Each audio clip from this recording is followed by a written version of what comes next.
La situation est critique et on doit prendre des décisions, on doit mettre des nouvelles mesures maintenant. We know that this wave will be more complicated, more complex. It'll be worse than the first wave we faced earlier this year. Ce sont deux des moments clés de la journée. L'Ontario qui rapporte 700 nouveaux cas de COVID-19 aujourd'hui. C'est un sommet depuis le début de la pandémie. Et pendant ce temps, vous avez François Legault qui annonce que Montréal, Québec, la région de Chaudière-Appalaches sont placés en zone rouge, le niveau d'alerte maximale. Pour comprendre ce qui se passe, on se tourne vers Patrick Filion, microbiologiste, professeur au Cégep de l'Outaouais. Bonsoir, M. Filion. Bonsoir, M. Nadon. Je recule. Il y a quelques semaines, au mois d'août, on avait l'impression que la pandémie était pratiquement terminée. Et là, on s'approche des niveaux du printemps. On les dépasse même dans le cas de l'Ontario. Tout ça en l'espace de quelques semaines. Est-ce que ça vous préoccupe de voir ça? C'est très préoccupant. Malheureusement, je vais devoir dire que ce n'est pas surprenant. Mais oui, c'est préoccupant parce que le nombre de cas semble augmenter rapidement. Donc oui, c'est préoccupant autant pour nous au Québec que pour nos voisins d'Ontario. C'est quelque chose à surveiller. Vous dites que ce n'est pas surprenant. Pourquoi? C'est qu'avec disons, le retour de l'automne, le retour à l'école, les gens qui retournent travailler, puis une espèce aussi je dirais, de lassitude qui s'est installée dans la population où les gens sont un petit peu tannés de toutes les restrictions qu'on leur impose. Donc, je sentais, même près de moi, dans mes amis, tout ça, un espèce de relâchement face aux précautions qu'on devait prendre. Donc, c'est pour ça que je dis que je ne suis pas surpris. Je suis un petit peu déçu aussi, je devrais dire, mais pas surpris. Puis, comme je vous dis, là, toutes les occasions où les gens vont être plus à l'intérieur, ça devrait encore une fois, un peu comme on le voit à toutes les années avec la grippe, favoriser la transmission de la maladie, malheureusement.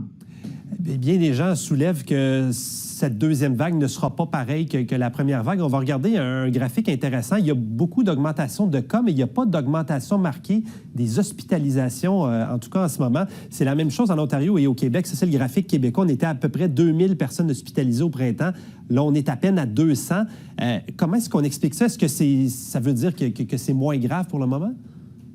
Il y a plusieurs facteurs qui peuvent l'expliquer. Entre autres, la démographie. Les gens qui sont atteints, ce n'est pas le même groupe d'âge en partant.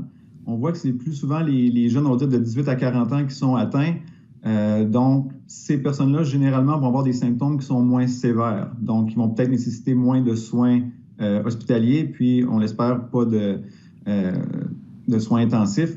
Donc, ça peut expliquer. Puis, il y a aussi le fait, il ne faut pas se le cacher, on fait beaucoup de tests. Donc, on détecte beaucoup de cas, peut-être des cas qui, au printemps, étaient asymptomatiques. Donc, des gens qui, au printemps, n'auraient même pas pu passer le test. S'ils ne répondaient pas à certains critères, par exemple, est-ce que vous reveniez de voyage? Donc là, on teste plus, on a plus de cas et la démographie n'est pas la même. Donc, ça peut expliquer, puis c'est heureux, il ne faut pas se plaindre du fait qu'il n'y ait pas beaucoup d'hospitalisation, mais c'est à surveiller parce que si on perd le contrôle et ça commence à augmenter, notre système de santé pourrait s'essouffler rapidement, malheureusement. Oui, parce que les centaines de cas quotidiens qu'on a, ça pourrait se traduire par des hospitalisations dans quelques semaines, c'est ça? On ne le souhaite pas. Pour l'instant, ça semble être sous contrôle, donc c'est rassurant, mais il faut avoir la situation à l'œil.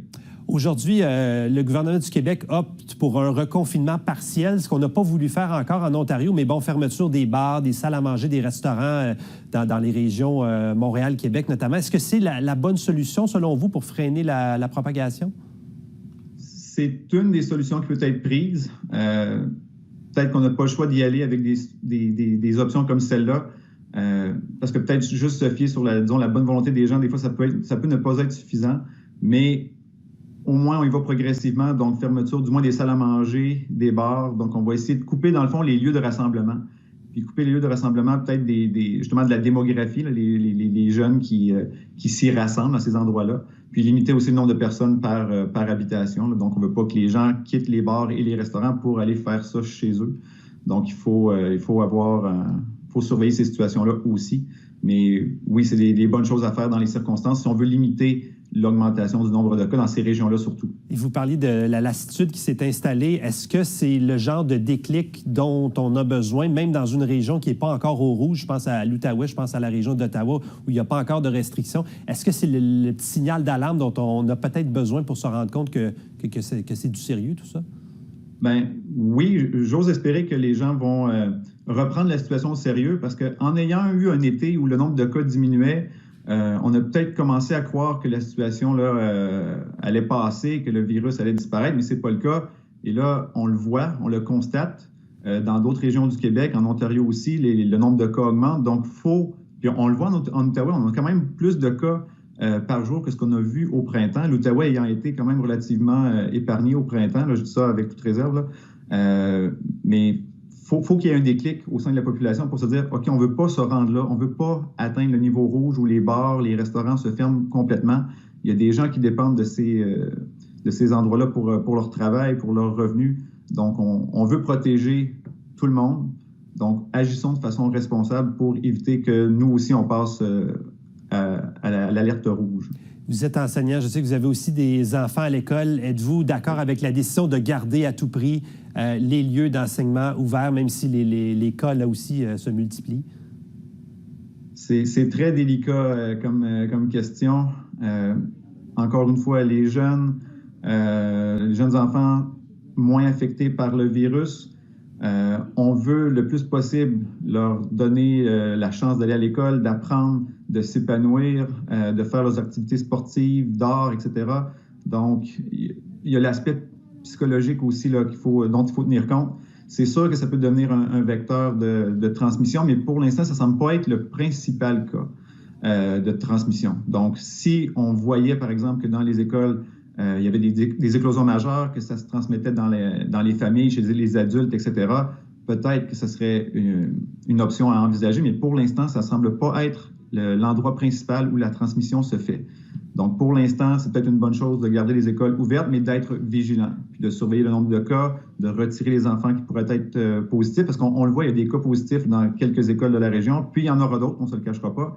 Mais si on prend chaque cas au sérieux, on isole ces personnes-là, on fait du dépistage au sein des classes, des groupes, on va peut-être pouvoir contrôler la propagation de l'infection dans les écoles, puis dans la communauté en général. La vigilance, je pense que c'est le mot-clé pour les prochaines semaines, en espérant qu'il n'y ait pas d'autres annonces du genre dans notre région.